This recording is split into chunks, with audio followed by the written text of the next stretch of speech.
I am Baldwin Frank Myers.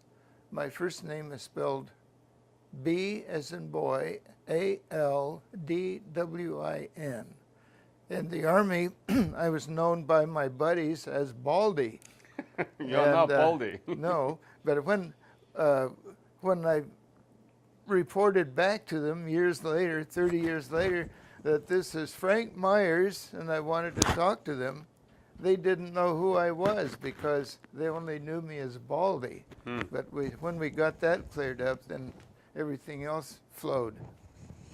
And could you spell your last name? Myers. What is your birthday?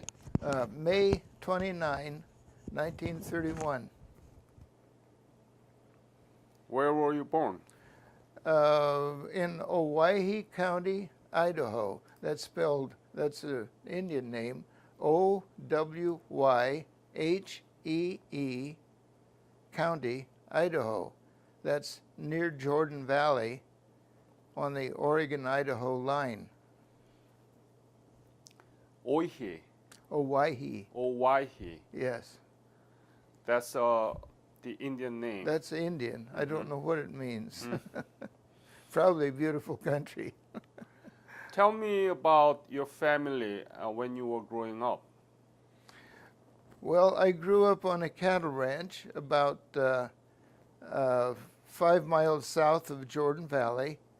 And my mother was born in East Europe. She was Austrian. And my father was an old cowboy whose ancestry goes back to the Neptune in 1622 that arrived in Charleston, South Carolina. And his descendants served in the Revolutionary War, ancestors served in the Revolutionary War and were original founders of Tennessee, the city of Newport, then came to Missouri, and then in 1841 migrated to California. An old man of 62 brought his 12 grandchildren out to California. And how about your siblings? My siblings, I have one in Reno who runs a computer store. He owns it. And I have another that's in San Francisco. He manages an apartment for seniors. And I have a daughter and another son that I don't keep much track of. I don't know where they are. Oh. What school did you go through? I attended the first, second grade. I walked 3.5 miles to a little school with my older brother, who is 18 months older than I, through very cold weather sometimes and snow. And that was called the South Mountain School. In Idaho? Right on the border of Oregon, Idaho, and it was called the South Mountain School. And then my parents divorced, and we moved. I stayed with my father, and we moved to an area near Grants Pass, Oregon, called Murphy. And he bought a place called the Grays Creek Ranch. And we stayed there for 3 or 4 years, sold that, and then moved to Ashland, Oregon. And he married again. I didn't like the person he married, so at 13 I moved out. Oh, really? I ran away from home and went to Burns, Oregon, where I understood I had relatives and family. So you just... I left.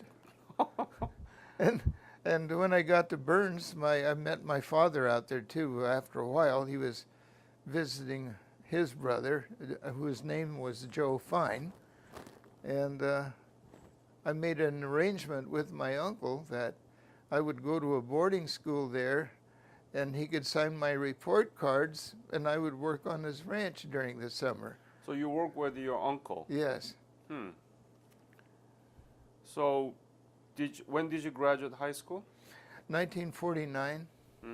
What is the name of high school? Crane High School. Could you spell it? Crane, C-R-A-N-E, It's about 30 miles southeast of Burns. And it's a boarding school. In Idaho? Oregon. Oregon. Yes.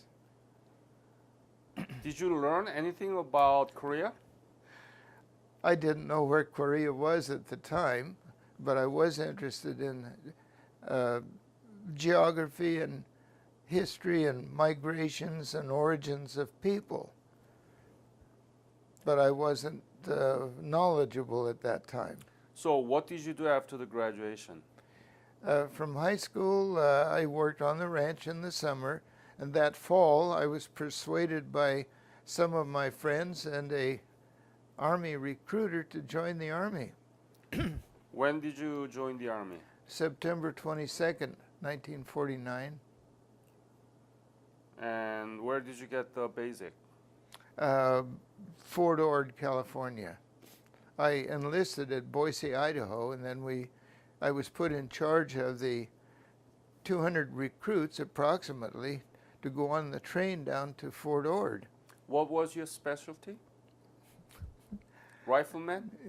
And that's kind of a long story. I went to I went to the Army to learn to operate heavy equipment, so I'd have a job when I got out, like bulldozers and caterpillars and heavy equipment.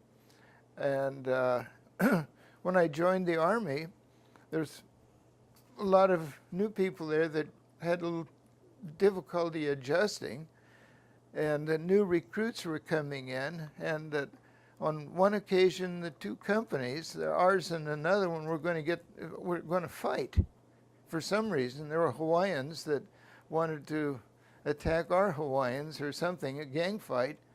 And so I said, we're not going to do that. So I walked personally down through between the two companies, persuading them not to fight. If we fight, we'll both be restricted the rest of the time we're here. So go back to your barracks, no fighting. And if you feel that you have to and you want to beat somebody up, go off the company area at the end of the street, and I will come down and take you on one at a time. So when I did that, only a few of them showed up, and I went down there, but then other guys came out and they said, we're not going to see you get beat up. So anyway, that made everything evaporate. Nobody wanted to fight anybody, so that was over. So the next day I was called into the orderly room by Captain Smith and Master Sergeant Kopnick, and asked me what the hell I was doing out in the company street last night. And I said, well, I was trying to stop a riot. And he said, you're trying to get yourself killed. Well, anyway, at that time, the captain said, what are your plans in the Army? And I said, I want to learn a trade so I can get a good job when I get out. And he said, well, we want you to go to leadership school. You're going to go to leadership school, and if you don't, I'll blackball you the rest of the time you're in the Army. So I said, well, let me talk to my friends. And so we decided I'd better go to leadership school, which I did. And when that happened, that gave me an MOS as a rifleman. So where was the leadership school? It's Fort Ord, Class A13. Class A13. Yes. And then when did you leave for Korea? Well, that's another little short story, but I was stationed at Camp Stoneman pending departure to Korea. And I was visiting my mother, who was living in San Francisco at the time. And I got home. I got to the Camp Stoneman late one night. It was about 12:30, 1 o'clock. And I had just gotten in bed, and some person was going through the barracks stealing wallets, an African guy. And I saw him, so I yelled. I said, there's a thief in here. And the person started out to run out the door, and I only had my shorts on, but I chased him out and tackled him and held him down on the street till others came up and helped arrest him. So I had to stay then past my ship-out date to appear as a witness for his arrest and incarceration for stealing. So on about the end of May sometime, or the 1st of June, I'm not sure the date, I was boarded on a troop You- transport, When? 1949? 1950. 50. In late May, sometime around the middle of the May, it was on the E.T. Collins. That was the name of the ship. We boarded on Oakland and sailed out the bay, heading for Okinawa. And that was an uncomfortable trip for me because I didn't like bobbing around like a cork in the ocean, and it was pretty rough. So we arrived there at about, I think it was about the 12th of June. And Where in Okinawa? Okinawa, yes. And it was a little hard to get used to the mosquitoes and the heat. After a while, I was out in the street boxing with a young man named Daly, and it was a Sunday, and the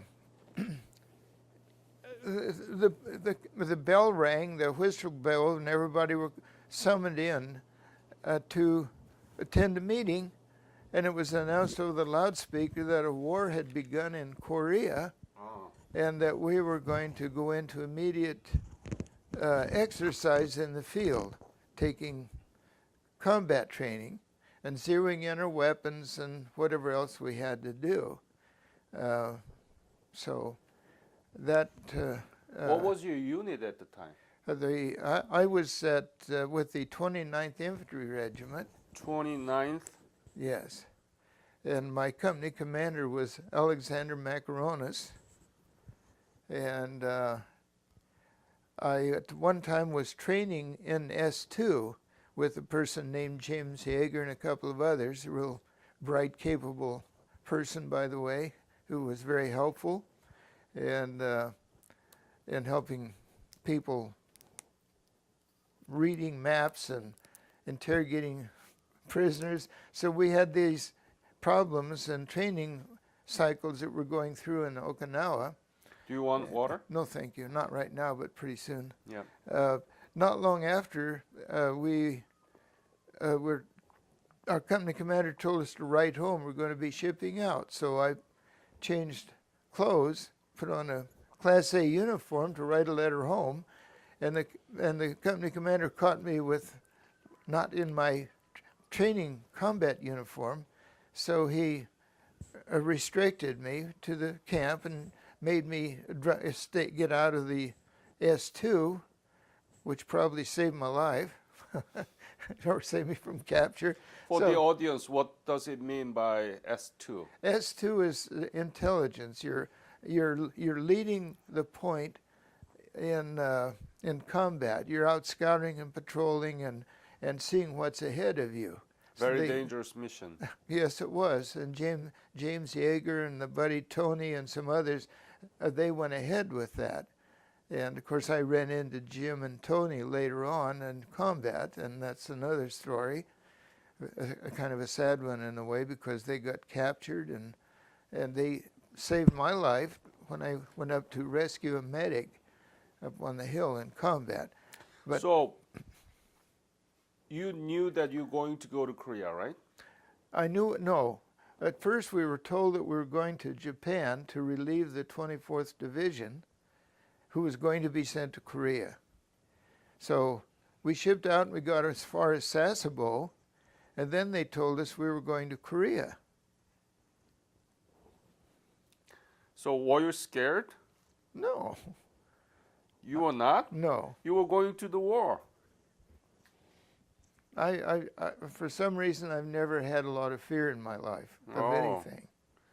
So when did you arrive in Korea and where? We arrived there approximately in Busan about the 22nd of July, as near as I can tell. On the route over, we encountered an enemy submarine, and we heard depth charges going off, and people on the boat panicked, and our ship started zigzagging. What do you mean enemy submarine? Well, the only way I can explain it is it was just about getting sunset, and we heard these boom, boom, boom, like the bottom of the ship was hitting rocks. And everybody was running around the boat not knowing what to do. They thought their ship was sinking. I said, oh, they're just dropping depth charges. Well, everybody went to the other side, and sure enough, there was a Canadian corvette circling a smoke pot and dropping depth charges. And they were flashing a red light at us. And we were told we had to move out, and parts of what seemed to be a submarine or a whale or something moved up out of the water, then dropped back down. And I was told later that that was a submarine. They sunk a submarine, probably Russian. Russian. Right. So when you arrived in Busan, how was the situation there? How was Korean people look like at the time? How was it? Well, my first impression when I landed there, we were marching up this kind of a steep incline on dirt streets and older buildings, and there was many people lining the streets, all dressed in white clothes, and a lot of young people, and they were applauding us, and I just thought it was kind of strange, and I couldn't communicate with them, which is not like me not to communicate with somebody. So we marched up to the top of a hill where there was a schoolhouse, and we disembarked and took showers and changed our clothes. And then that night, we boarded a train, or trucks, I forget. I'm a little confused about that, whether it's a train or truck, but we left to a place called Chinju. And some of us probably went in trucks and some went in train. That's why I'm a little confused. But I enjoyed a good nap. So that's probably what I did is fall asleep. Maybe Totally. it was a train. Okay, I probably was. Yeah. Right. So we disembarked when we got to Chinju and marched away to a schoolhouse.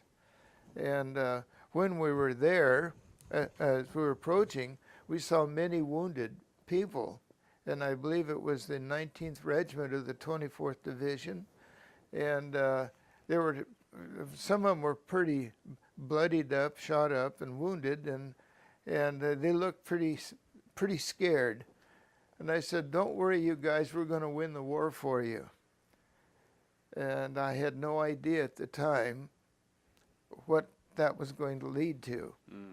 So after getting ourselves organized, we went out on a couple of patrols. One I specifically remember. I was issued a sniper rifle. Thank you. I like being a sole survivor, I guess, with where I can reach out a long distance and see what's going on. So we were taken out to a place, I believe it was southwest of Chinju, by truck, and we were past a sharp bend in the road, and we saw at least one of our vehicles down the canyon had been wrecked, and I couldn't tell if it was shot up or not, but it was alleged that it had been ambushed by guerrillas, and so we were going to go out and find or do something about the guerrillas. I took a position high up on a hill to observe what was going on. I saw an unusual number of people dressed in white clothes, which I thought were farmers, moving through the rice paddies below and around and heading toward Chinju generally. And our guys were splashing around the creek, swimming, and not paying much attention. And pretty soon we were told to board up the trucks and get back. And so we left there, and I was a little concerned about the migration of white clothes coming in and around our area. I didn't know what was going on for sure.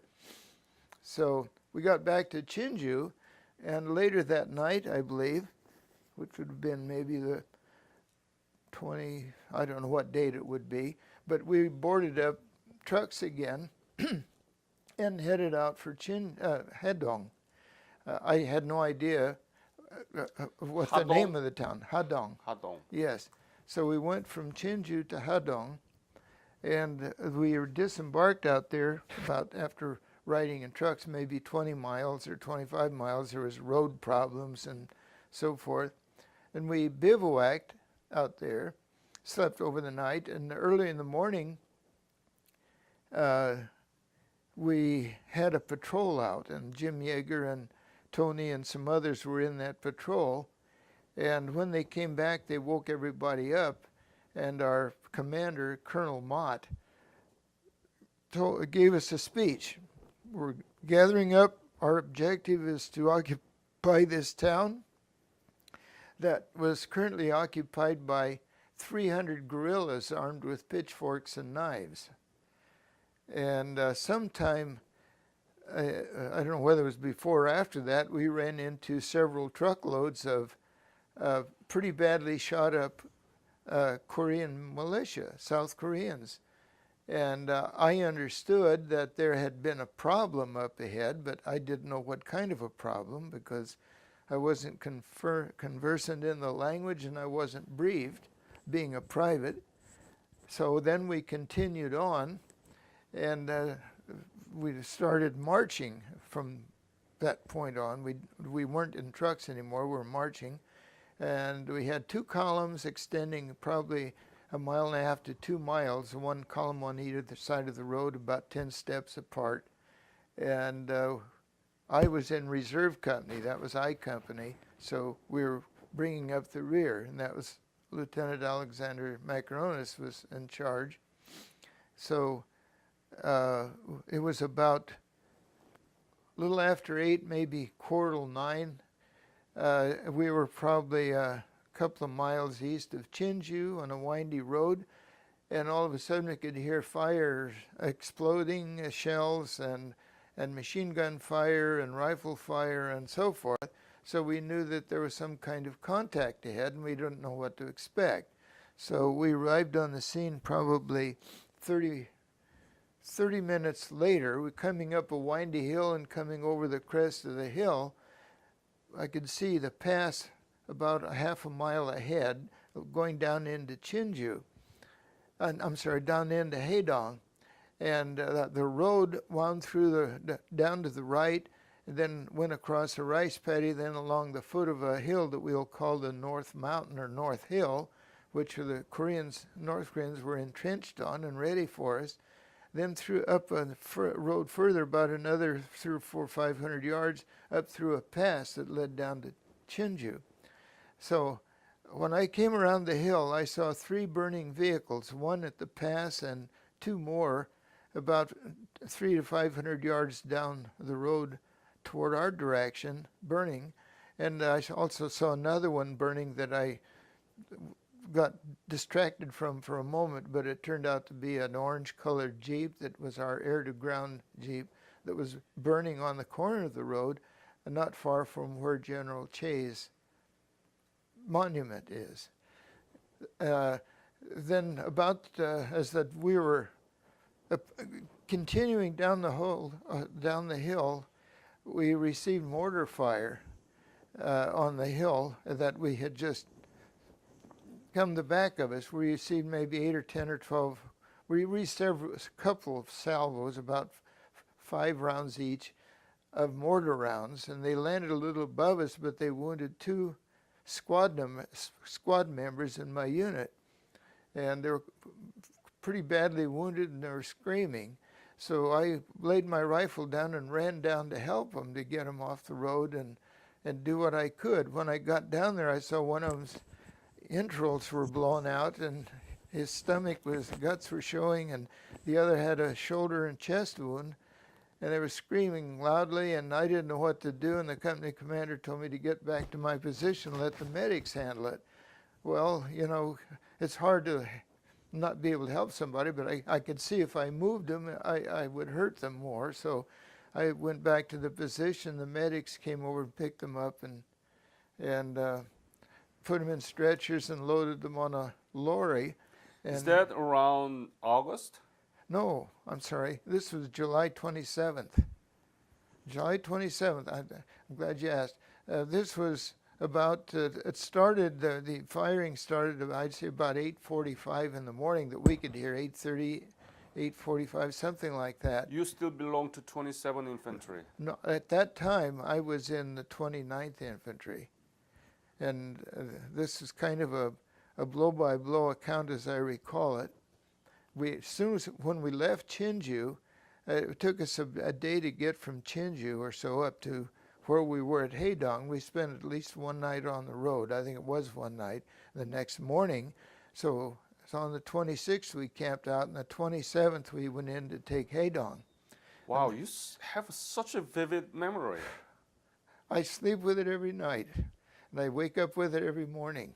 I used to wake up about 2:30 in the morning, the same old thing, carrying grenades and rifle going up a hill, the same hill, trying to rescue a medic, and all these Koreans shooting at me, and I shooting at them, and Jim and Tony shooting at them too, and kind of bedlam. So I'd wake up and try to figure out.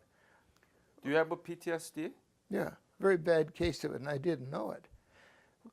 Here's another sad story, if I can when I came back, I didn't know what I wanted to do. When I got back to Japan, I used to walk the streets till I was so tired I'd drop, just looking for somebody that shared my experience with me, and I didn't know why I did that. So when I came back home, I thought, well, I want to go to school. I want to stop wars, do something different. I'm going to go to law school or whatever I'm qualified for. I took a bunch of tests through the Veterans Administration. And their comment was to me, you must have had a terrible childhood. I said, why? They said, you're angry, you have very low self-esteem, you're very aggressive, you're suicidal, you're all this and that, just like you're a time bomb ready to go off. And I said, no, I had a very happy childhood. Why would you even think that? And I said I had all the range and open space I wanted to roam around in. I was very happy. I had brothers and sisters and good parents, and no, I was happy. So I said the only thing that happened that was really upsetting in my life is going to war in Korea and seeing all my friends killed, and I feel real guilty about it. I felt that I could have or should have done something more. When I tried to go back and help, I told my group that I was taken out where and what to do, and I had to go back, and they restrained me, and I felt guilty about it. Then another time I felt that when I held a guy till he died, when he was dying, he said, tell Mom and Dad I'll be all right, that I love him.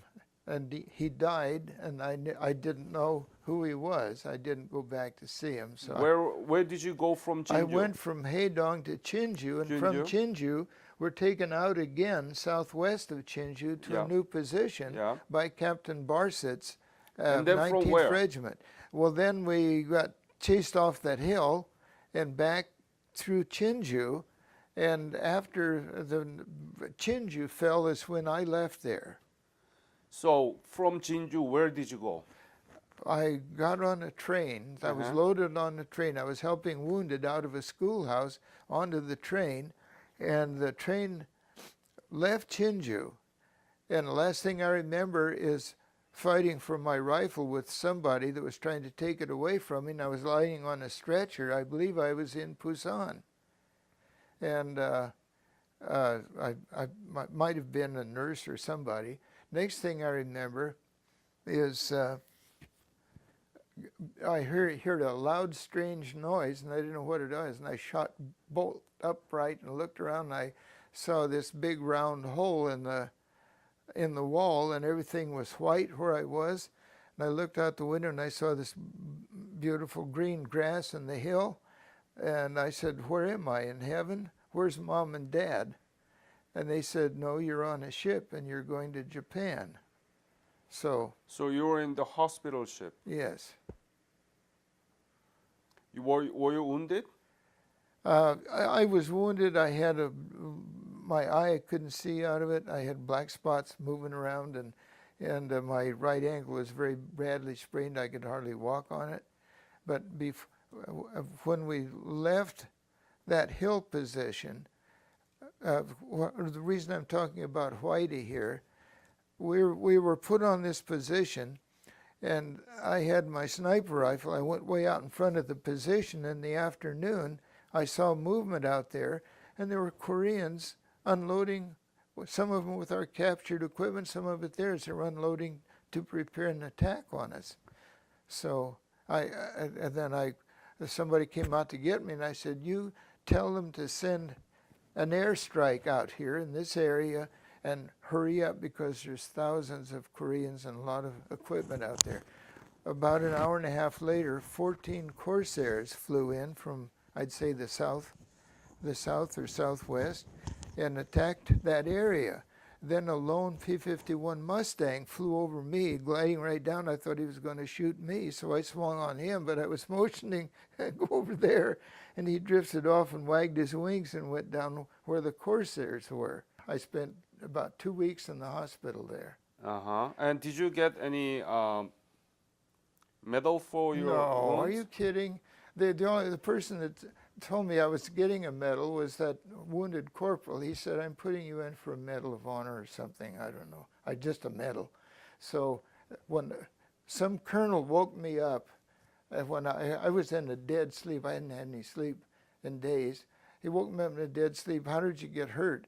And I said, "I was bringing a prisoner in, bringing a messenger back to the CP." And I kind of found a Korean who lived in the area, and he was drawing maps of our position, and he had red money on him, which was, I guess, Korean money. And I was taking him down to the CP to be debriefed, and we got mortars, and I sprained my ankle, and I was trying to say I was bringing the messenger in, and he was a Korean messenger, in my opinion. He was drawing maps and being a courier. So anyway, they put that I was a company runner. Not a company, never was. So you went to Camp Drake? Yes. And then I spent 2 or 3 weeks there processing troops. Yeah. And then they wanted me in the headquarters in Japan Logistical Command. Yeah. So they reassigned me to the headquarters, and I couldn't get paid, so I'd use ration cards, go out and buy cigarettes and sell them. And, What do you mean you are not paid? well, I couldn't find out where my records were, and there wasn't the military wasn't paying me. I didn't know what to say. So How did it happen? You were still in the Army, U.S. Army, right? yes, right. But I didn't know it. Well, here's the rest of the story. I was reading. I got a security clearance from back home. I could work in a secret cage and handle secret documents and everything. But I didn't know I was reported missing in action. And I would read the casualty reports, and one day I saw my name on a casualty list, and it said Gravy. So When did you read that? October 1950. So I looked up the code name for Gravy, and I said, "Hey, Colonel, this is why I'm not getting paid." And he said, "Oh, you're missing in action." We had a laugh about it. And then not long after that, one of my platoon leaders came in the headquarters. He was a courier then, and we kept looking at each other, and we finally says, "You're the guy that pulled me out of the rice paddy." And I did. I grabbed him by the collar and pulled him into the bamboo thicket when he got shot, and he didn't get, just stunned. His name was Clyde Four. He was a lieutenant, first lieutenant. So he remembered that, and I said, "If I'd known you were an officer, I'd have left you there," just joking. So we went around to all the colonels introducing me as a big hero or something. And I said, "I'm not a hero," and all that. But anyway, he was really nice, and we became friends. And afterward, we hooked up after the war, and I was so glad to see him alive. And So when did you leave Japan? I left there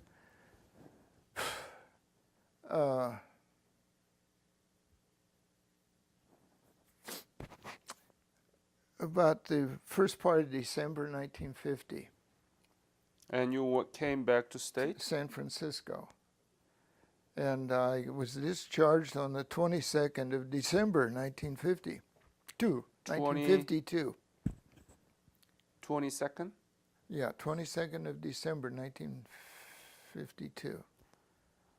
and I don't remember where. I think it was Camp Stoneman. Okay.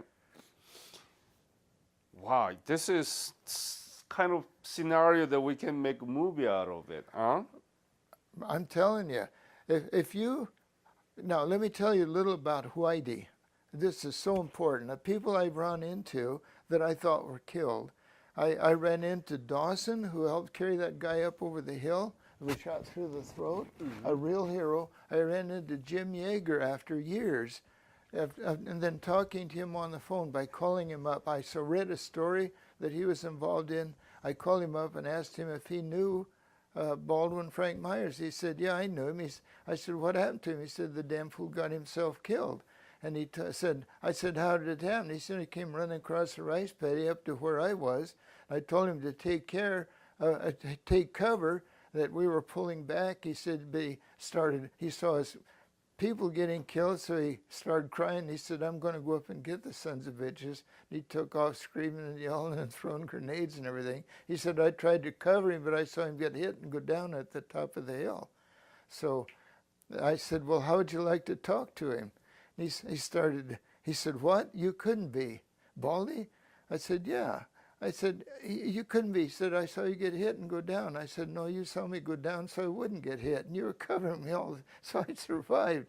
And he says, Jesus Christ. So we sat there and blubbered, cried for about a half hour. And then we decided to get together. And then he told me that where my company commander was and how he got out. Then this lieutenant I was telling you about, how he got out. And we got together again. And by then I was so concerned about the survival of the others. I let my business go to hell. I let my family go to hell. I lost about everything just to focus on what happened over there. And that's when I learned that I had a real problem with PTSD, and it was obsessing me. So I don't want to say that I was horribly distracted. I couldn't hold a job when I got out. So I thought the only thing I could do after trying law school, I couldn't pay attention too well. I didn't like it. I wanted to build something. So I decided, I made a list of 10 things I should do. And I narrowed it down to one, is to build new homes in Marin County. So I went out and started a construction company, and I was successful at it, fortunately. And I really enjoyed doing the work. And I was fortunate enough to get 2 Japanese carpenters that I could trust implicitly, and they did an excellent job in training me. And so I became successful in the construction and real estate business. So, and I didn't really pay much attention to my state of mind or how I really felt, except when I started the Vietnam War awakened old memories, and then running into the veterans that I had served with. It kind of caused me to fall apart, and I felt obsessed to reunite the people. So I started a Korean War Veterans, Korean Service Veterans of America, the first one in the country, in California in 1984. And I didn't have enough assets and time and things to carry it through, but General Baskin approached me with financial support, but I didn't want to take it. I didn't want to do it. I wanted to do it on my own. So some other people took it on and started it back in Washington. They called it the Korean War Veterans. And General Singlaub was my honorary president and chairman for the veterans, and Colonel Lewis Millett, the chairman of the Medal of Honor Society, and Jim Yeager were also directors on it. And so we were ready to go, but What did you form? Korean Service Veteran? Korean Service Veterans of America. Meaning that's the U.S. forces stationed in Korea after the war?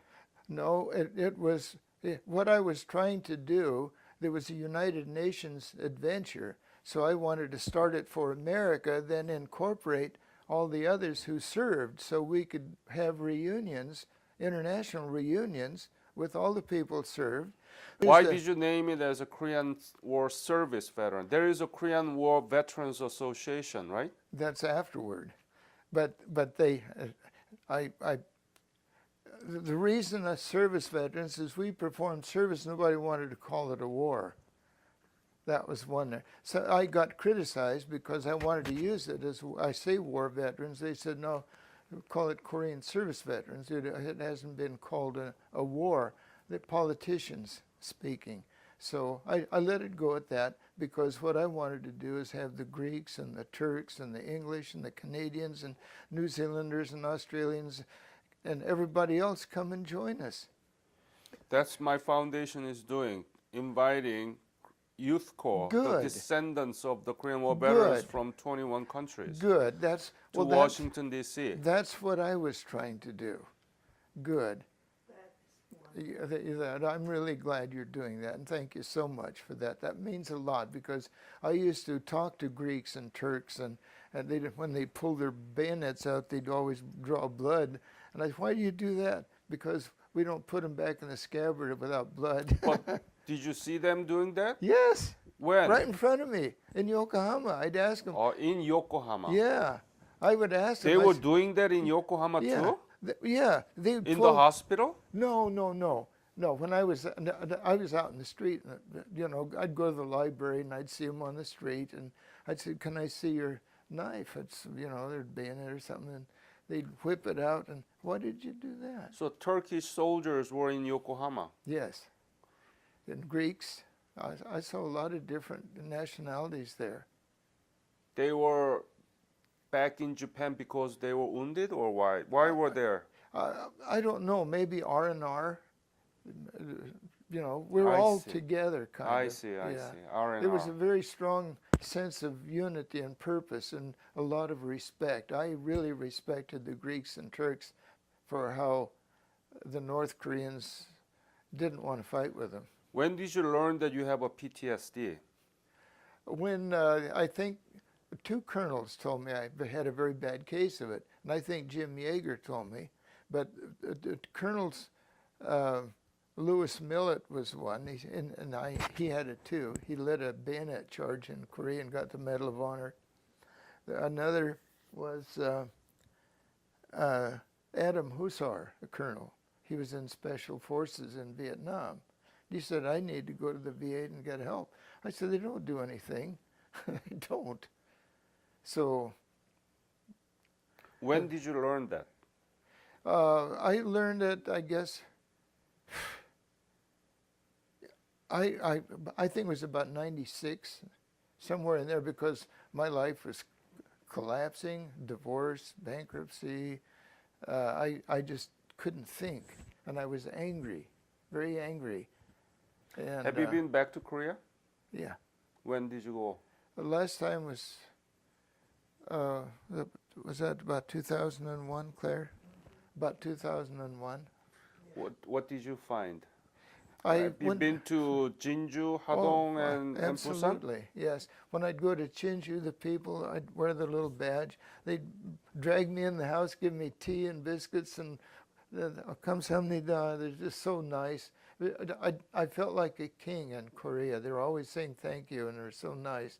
When I went back to Haedong, I stayed in the Sheila Hotel there and talked to the people, and the mayor wanted me to have dinner with him, but I didn't know because I didn't want to do that.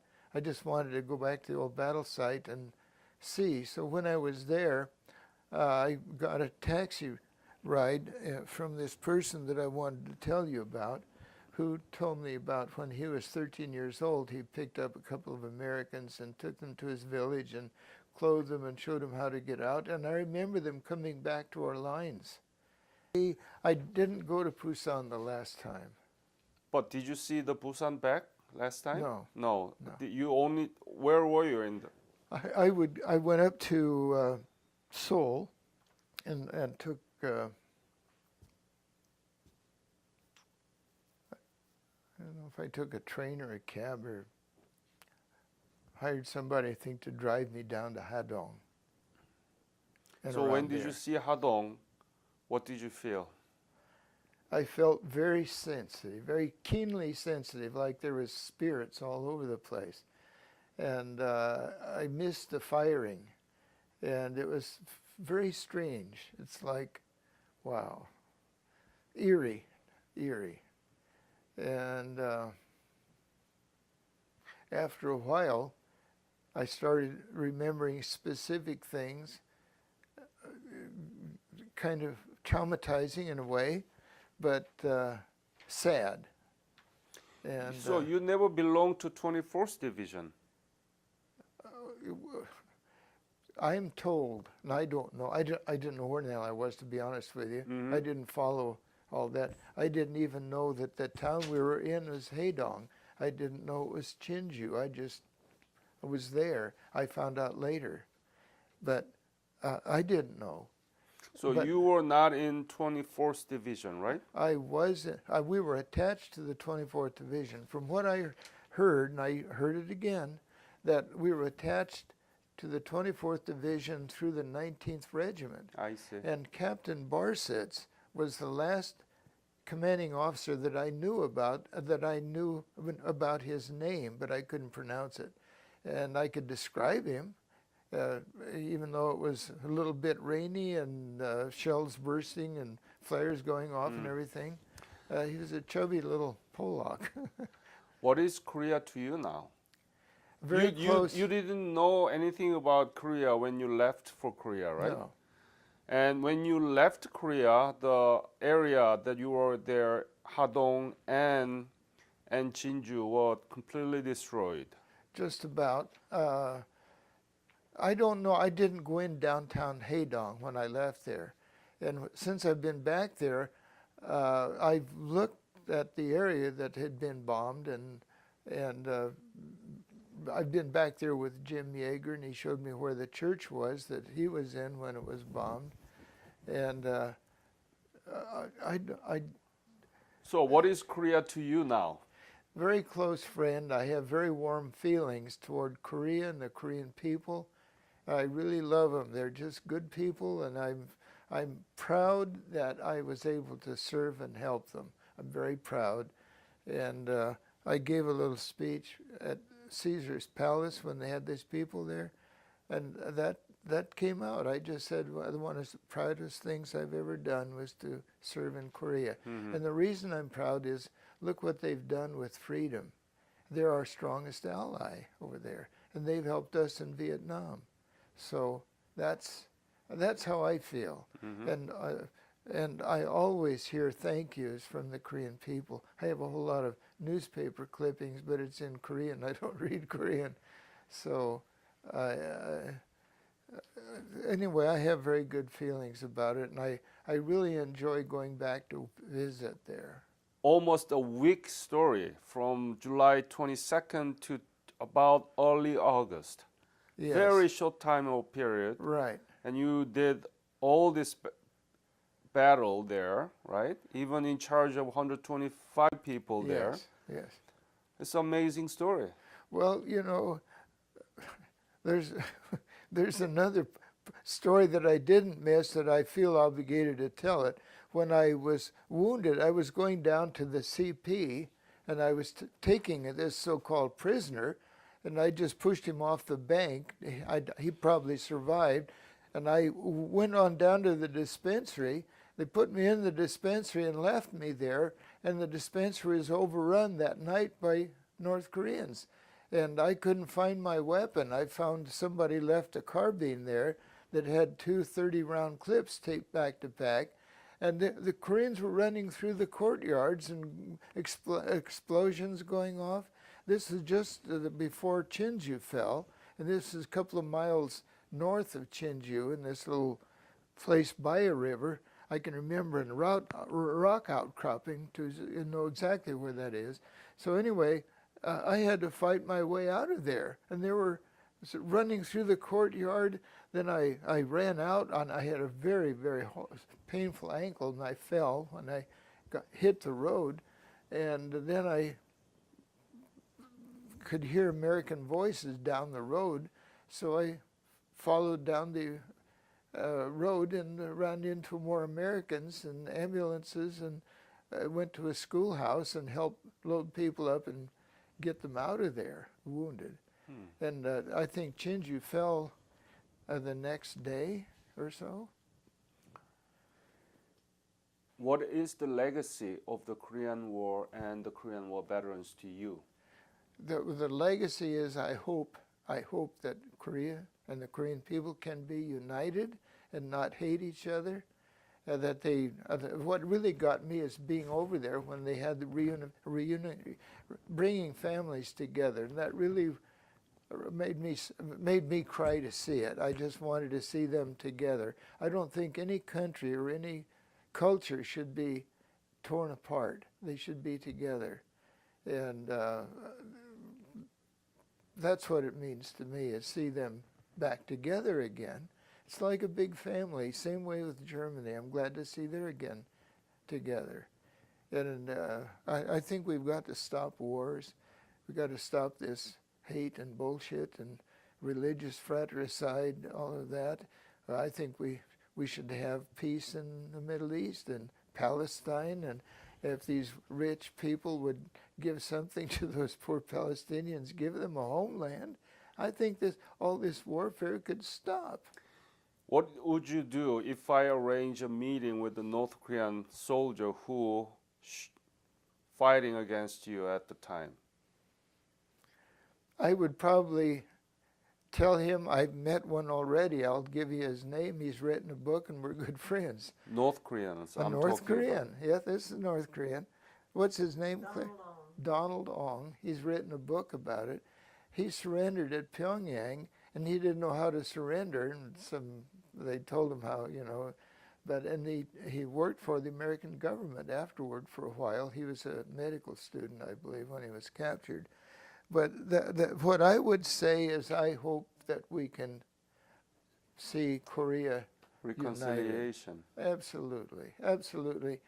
And you know how I got over my PTSD? I was so preoccupied with our MIs and POWs over there. I had a dream about it. And I had a dream that I was going to meet a North Korean officer up there outside the palace on a certain position or something like that, and he was going to show me where our MIs and POWs were. So I went through all kinds of hell to get to him, and we went out, and he took me out in the back up on a mountain where there was a kind of a rim rock and trees and gravestones. And he said, here they are, 27 of them or something like that. And since that time, I haven't had any nightmares about them being left over there anymore. Of what happened to me, and it's I pretty much, it was called, it's In Mortal Kombat is the name of the book. And there's 4 books that was me when I was 19. I had hair then. And I told you I'd been looking for that medic for 45 years. Mm-hmm. The person that wrote this book is Harold Gamble. He was a medic. He introduced me at a reunion to Jack Cotton.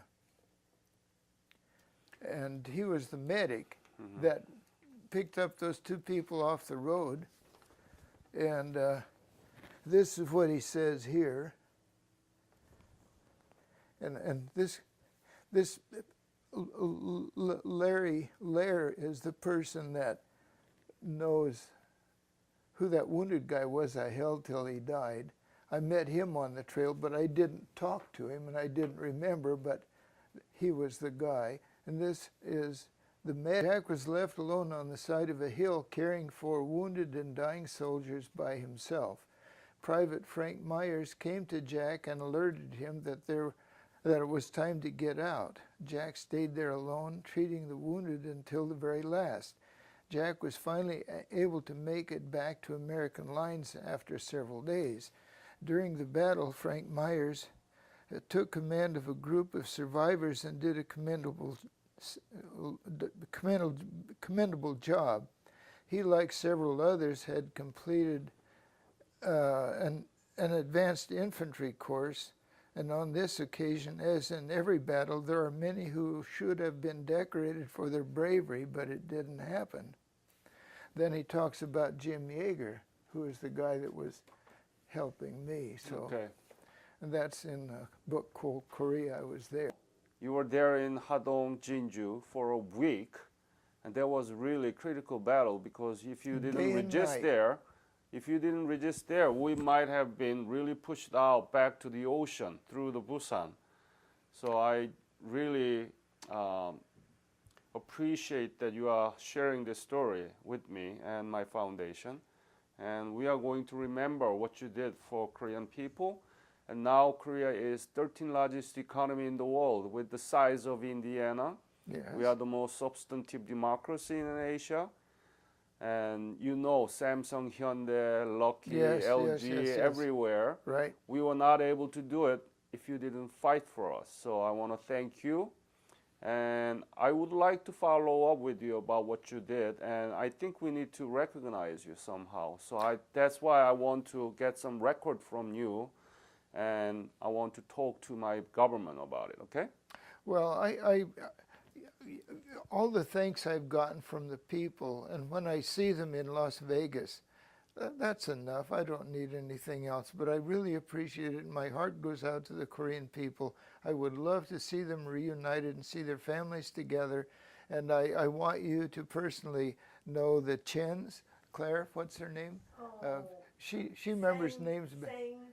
She was from North Korea. Yeah, and at she's Hungnam 13 she years left. old. Very beautiful people.